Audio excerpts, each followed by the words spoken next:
Hello boys. आज मैं आप लोगों को द्विघात समीकरण का चौथा चैप्टर समझाने जा रहा हूँ। इस चैप्टर में एक नया सूत्र के बारे में आप लोग पढ़ेंगे, वह है श्रीधर आचार्य का सूत्र। अभी तक आप लोग जितने भी द्विघात समीकरण समाधान किए हैं वह वैसे द्विघात 1.3 तक जितने भी द्विघात समीकरण का समाधान आप लोग किए हो वह ऐसे द्विघात समीकरण था जिसका मिडिल टर्म फैक्टर हो रहा था या कोई गुणनखंड हो रहा था। उस तरह को के समीकरण को समाधान हम लोग फैक्टर के द्वारा या वर्गमूल के द्वारा कर ले रहे थे, या मिडिल टर्म फैक्टर जो भी नियम था। लेकिन कुछ ऐसे भी द्विघात समीकरण तो हैं जिसका फैक्टर होना संभव नहीं है, जैसे कि x² + 5x + 3 = 0। ये भी तो द्विघात समीकरण है।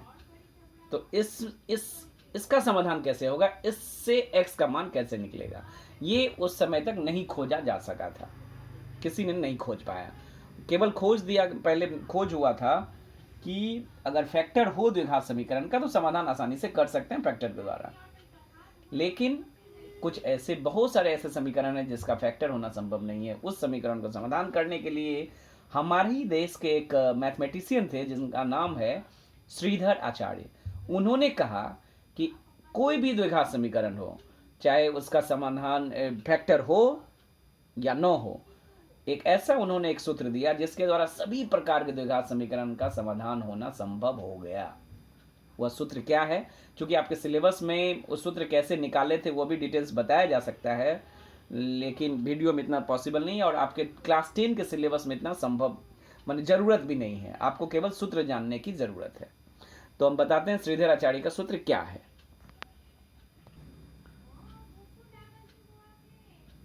द्विघात समीकरण अगर ax² + bx + c = 0 हो तो श्रीधर आचार्य का सूत्र कह रहा है x का मान होगा -b ± √b² - 4ac/2a। आप पहले से जानते हो abc क्या है। a है x² का गुणांक, b है x का गुणांक, c है कांस्टेंट टर्म, स्थिरांक।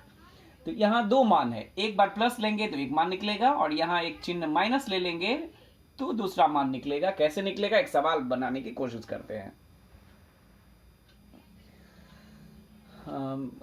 क्वेश्चन नंबर, अच्छा स्टार्ट करते हैं पहले एक्सरसाइज 1.4, फिर इससे एक सवाल आएगा क्वेश्चन नंबर 2 में। क्वेश्चन नंबर 1 में शॉर्ट क्वेश्चन दिए गए, ये आप लोग बना लोगे, समझा दे रहे हैं। पहला एक समीकरण दिया गया 1 का 1, कह रहा है कि इस समीकरण का समाधान क्या श्रीधर आचार्य के सूत्र से होगा। सीधा सा पूछ रहा है आप, श्रीधर आचार्य के सूत्र का व्यवहार केवल और केवल द्विघात समीकरण के समाधान के लिए किया जाता है। अगर कोई समीकरण द्विघात हुआ, चाहे उसका खंड हो नहीं हो, तो उसका समाधान श्रीधर आचार्य से होगा। तो आपको पहचानना ये समीकरण दिया गया द्विघात है या नहीं है। अगर है तो श्रीधर आचार्य के सूत्र से समाधान होगा।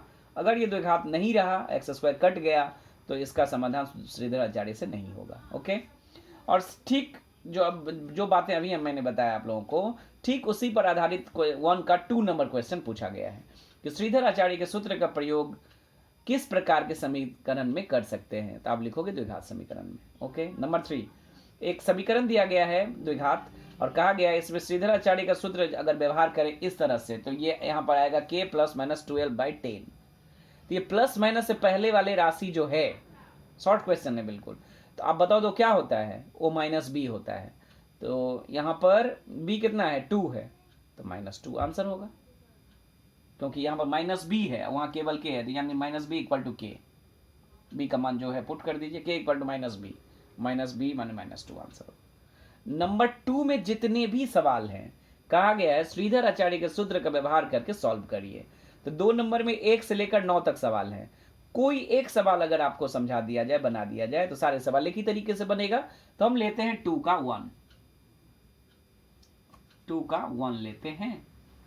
ओके, 2 का 1, 2 के 1 नंबर सवाल में यहां पर ax² + bx + c नहीं है, बल्कि यहां है,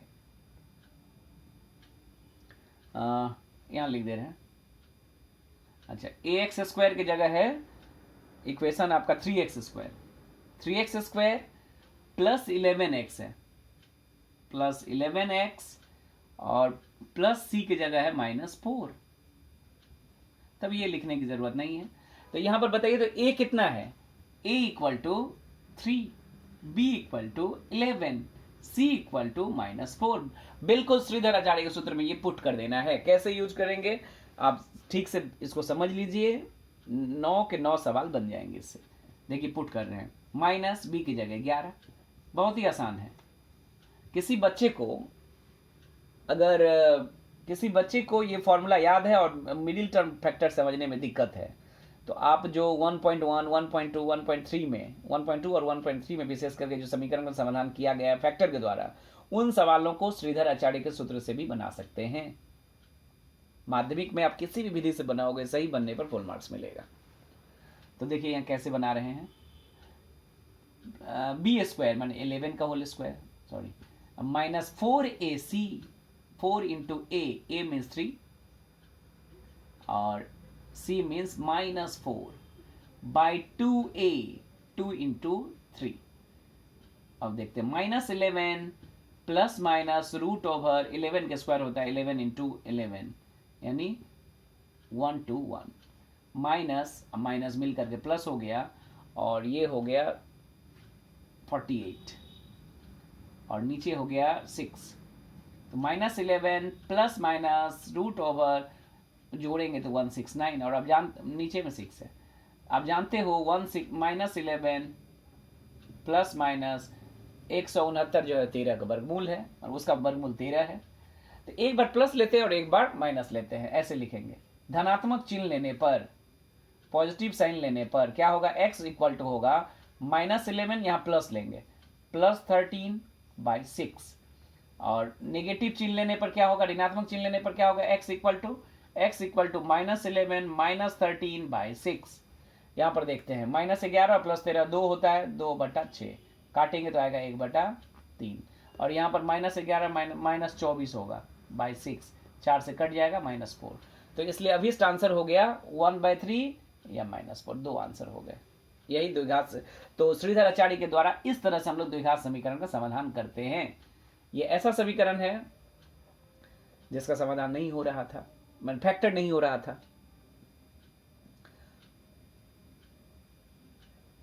इसका फैक्टर तो हो जाता, लेकिन बहुत सारे ऐसे सवाल हैं जो फैक्टर नहीं होगा, द्विघात समीकरण से उसका समाधान हो जाएगा।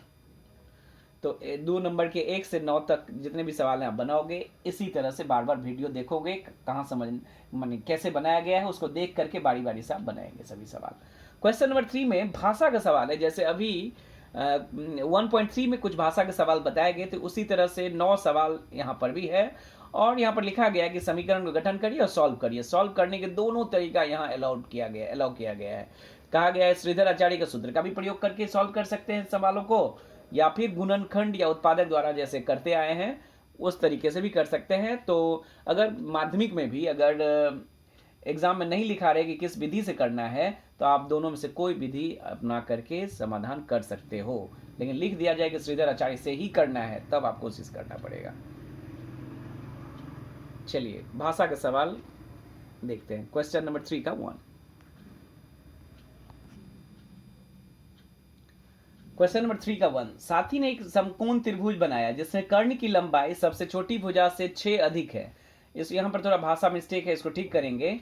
कर्ण की लंबाई उसके सबसे छोटी भुजा के 2 गुना से 6 अधिक है, 2 गुना से 6 अधिक है, ये करेक्शन कर लेंगे बुक में आप। यदि तीसरी भुजा की लंबाई कर्ण से 2 सेंटीमीटर कम हो तो त्रिभुज की भुजा बताइए। तो यहाँ पर एक समकोण त्रिभुज हम जानते हैं, इसको कर्ण कहते हैं, इसको आधार कहते हैं और इसको लंब कहते हैं। अब लंब और आधार में से कौन बड़ा कौन छोटा संभव नहीं है, कर्ण सबसे बड़ा होता है। तो आधार को मान लेते हैं x है, तो सबसे छोटी भुजा x है। तो कर्ण कितना होगा, कर्ण होगा 2 गुना से 6 अधिक यानी 2x + 6 और कर्ण से 2 कम होगा लंब तीसरी भुजा, कर्ण से 2 सेंटीमीटर कम। कर्ण कितना है 2x + 6, इससे 2 कम यानी 2x + 4 होगा। तीनों हम जानते हैं। इसको सॉल्व गठन कैसे करेंगे, कुछ नहीं दिया गया है। क्यों नहीं दिया गया, क्योंकि एक समकोण त्रिभुज है। समकोण त्रिभुज में हम जानते हैं एक सूत्र क्लास 9 से, पैथागोरस का सूत्र। पैथागोरस का सूत्र होता क्या है, पैथागोरस का सूत्र होता है कर्ण स्क्वायर इक्वल टू लंब स्क्वायर प्लस आधार स्क्वायर। यहाँ पर तीनों का मान आप बारी बारी से पुट करेंगे, द्विघात समीकरण आएगा, सॉल्व करेंगे, एक्स का मान निकालेंगे। आपसे क्या पूछा है?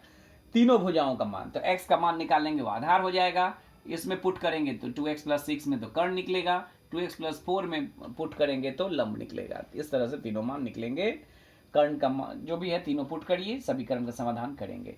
इस एक्सरसाइज में इतने भाषा का सवाल है, चूंकि वीडियो लंबा हो जाएगा इसलिए आपको केवल गठन करना सिखा दे रहे हैं, आप सॉल्व खुद करिएगा और इसको बना करके हम भेजेंगे, वहां कंप्लीट सॉल्व होगा। Okay, next number 2।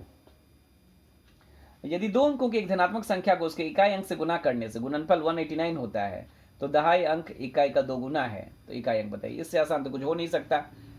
एक है x इकाई, दहाई है 2x। क्या कह रहा है? दोनों को गुना करना है, इकाई और दहाई गुना करना है, x × 2x = 189। इससे इजी कुछ नहीं होगा, ये घर में ट्राई करेंगे आप। नंबर 3, सलमा का वेग अनीक से 1 मीटर प्रति सेकंड अधिक है। 180 मीटर की दौड़ प्रतियोगिता में दौड़ने पर सलमा अनीक से 2 सेकंड पहले पहुंची। अनीक का वेग प्रति सेकंड कितना होगा?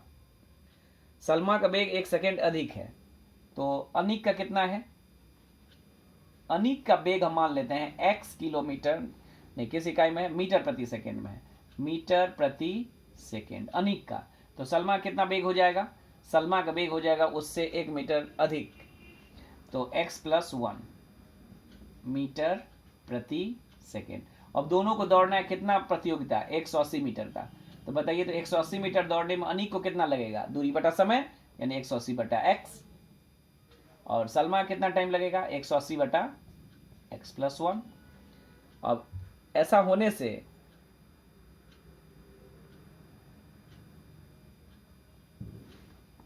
2 सेकेंड पहले पहुंची, दौड़ने पर सलमा अनीक से 2 सेकेंड पहले पहुंची, यानी इसका सलमा द्वारा लिया गया समय चूंकि वेग अधिक होने के कारण कम है, ये कम है, ये अधिक है, दोनों का अंतर 2 है, तो अधिक माइनस कम, 180/x - 180/x + 1 = 2। 2 सेकेंड का अंतर है दोनों का। यही अब ये समीकरण है द्विघात, इसको सॉल्व करके x का मान निकालना है और वही पूछा गया अनीक का वेग, जो x का मान ही है, जो आएगा वही आंसर होगा। प्लस वाला मान लीजिएगा क्योंकि ये वेग है, माइनस वाला मान नहीं लेंगे, प्रत्येक सवाल में वही होगा। ओके, नेक्स्ट क्वेश्चन नंबर 4 नहीं बता रहे हैं क्योंकि ये आयत और वर्ग पर आधारित है और इस तरह का सवाल करके आए हम लोग। नंबर 5, समीकरण गठन करना सिखा दे रहे हैं। नंबर 5, क्वेश्चन नंबर 5 पढ़ते हैं। हमारे गांव में प्रलय बाबू अपने आयताकार क्षेत्र की जमीन में लाल मिर्च लगाने के लिए 350 लाल मिर्च के पौधे खरीदे। पौधा लगाते समय वे देखे कि प्रत्येक पंक्ति में जितने पौधे लगाए उससे 24 अधिक पंक्ति लगाने पर 10 पौधे बच गए, तो प्रत्येक पंक्ति में कितने पौधे लगाए गए? देखिए सवाल इस तरह से है, एक आयताकार जमीन है, इसमें कुछ पंक्ति लगाया जाए, 1 लाइन 2 लाइन 3 लाइन, इस तरह से कई लाइन होगा, प्रत्येक लाइन में कुछ होंगे फिक्स्ड। तो मान लिया गया कि एक लाइन में एक पंक्ति में कितने पौधे लगाए गए, अब मान लेते हैं x, एक पंक्ति में कितने पौधे? x पौधे। तो यहां पर शर्त में कहा गया है इस बगीचे में कुल कितने पंक्ति हैं? कुल पंक्ति होगा उससे 24 अधिक। एक लाइन में जितने मिर्ची के पौधे लगाए जाएंगे, एक पंक्ति में एक लाइन में जितने पौधे लगाए जाएंगे उसको हम x मान लिए, तो वहां पर कुल पंक्ति की संख्या उससे 24 अधिक हो जाएगा, यानी पंक्ति की संख्या होगा x + 24। तो कुल मिर्ची कितना होगा?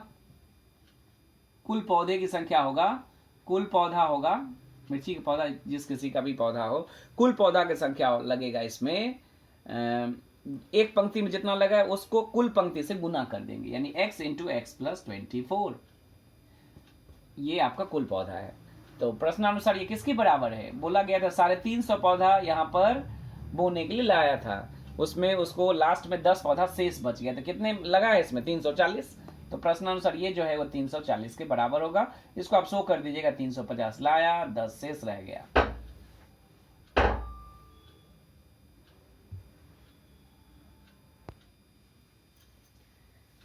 क्वेश्चन नंबर 6, जोसेफ एवं कुंतल एक ही कारखाने में काम करते हैं। जोसेफ एक वस्तु बनाने में कुंतल से 5 मिनट कम समय लेता है। 6 घंटा काम करके जोसेफ कुंतल से 6 चीजें अधिक तैयार किए। कुंतल उस समय में कितनी चीज़ें तैयार बनाएगा, ये हिसाब करके देखिए। तो आप देख रहे हो कि एक वस्तु बनाने में कुंतल से 5 मिनट कम समय लेता है जोसेफ। तो कुंतल एक वस्तु में, मान लेते हैं कुंतल द्वारा एक वस्तु को बनाने में लगा समय x मिनट। ओके, तो जोसेफ को वही एक वस्तु बनाने में कितना टाइम लगेगा, x माइनस 5 मिनट कम लग रहा है, x माइनस 5। तो एक वस्तु बनाने में कुंतल को मान लिए कि x मिनट लगा, तो जोसेफ को x माइनस 5 मिनट लगा। अब दोनों को 6 घंटा काम करना है। 6 घंटा काम करने से 6 चीज अधिक बनाएगा जोसेफ कुंतल से।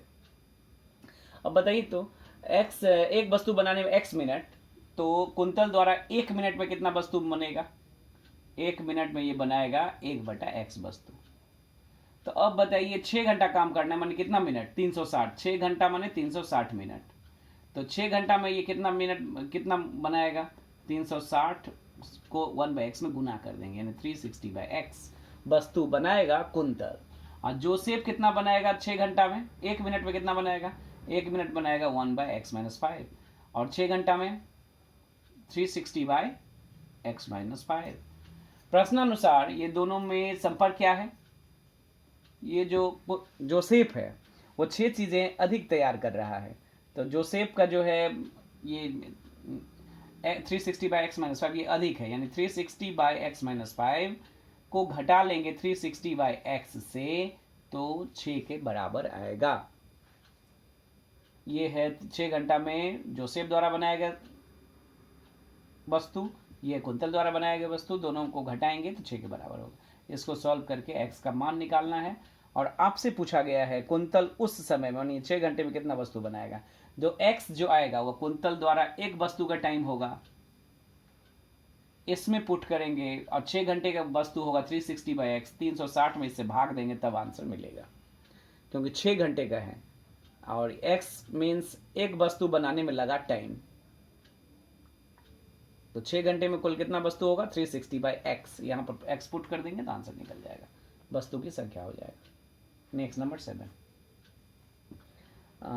स्थिर जल में नौका का वेग 8 किलोमीटर प्रति घंटा है। धारा की दिशा में नौका 5 घंटे में 15 किलोमीटर और धारा के प्रतिकूल 22 किलोमीटर गई। धारा का वेग कितना था। तो एक प्रतिकूल अनुकूल लेते हैं और एक प्रतिकूल, अनुकूल प्रतिकूल मान लेते हैं। धारा का वेग दिया गया है, जल नाव का वेग दिया गया 8 किलोमीटर प्रति घंटा, तो यहाँ भी 8 किलोमीटर प्रति घंटा होगा। धारा का वेग मान लेते हैं x किलोमीटर प्रति घंटा नहीं दिया गया, ये नाव का वेग है और ये धारा का वेग है, तो यहाँ भी धारा का वेग होगा x किलोमीटर प्रति घंटा। ओके, और अनुकूल जाना है 15 किलोमीटर, प्रतिकूल जाना है 22 किलोमीटर। ठीक, तो ये दूरी है, तो समय कितना लगेगा 15 अच्छा यहाँ का एक चीज लेना होगा जो नहीं लिखे हैं, नाव का वेग और धारा वेग दो वेग है, कौन सा वेग लेना होगा, इसको कहते हैं कार्यकारी वेग। कार्यकारी वेग क्या होगा, अनुकूल दिशा में दोनों वेग ऐड हो जाते हैं, x 8 + x किलोमीटर प्रति घंटा, और प्रतिकूल दिशा में यही वेग माइनस हो जाता है 8 - x। नाव के वेग से धारा के वेग को घटाएंगे, तो यहाँ समय क्या निकलेगा, दूरी बटा वेग, वेग माने 8 + x, और यहाँ समय क्या निकलेगा 22/x माइनस 8 - x। ये दोनों समय कुल मिलाकर 5 घंटे के बराबर है, तो दोनों को ऐड करिए और 5 के बराबर करिए। इसको सॉल्व करके x का मान निकालना है, धारा का वेग निकल जाएगा। ठीक, और नंबर 8 ट्रेन से रिलेटेड सवाल है, ये करेंगे, कोशिश करेंगे आप इससे। अभी कुल दूरी और समय वाला सवाल है जो 3 के 3 नंबर सवाल में समझाए हैं, उसको देखकर ही बनाने की कोशिश करोगे। नंबर 9 समझाने की कोशिश करते हैं।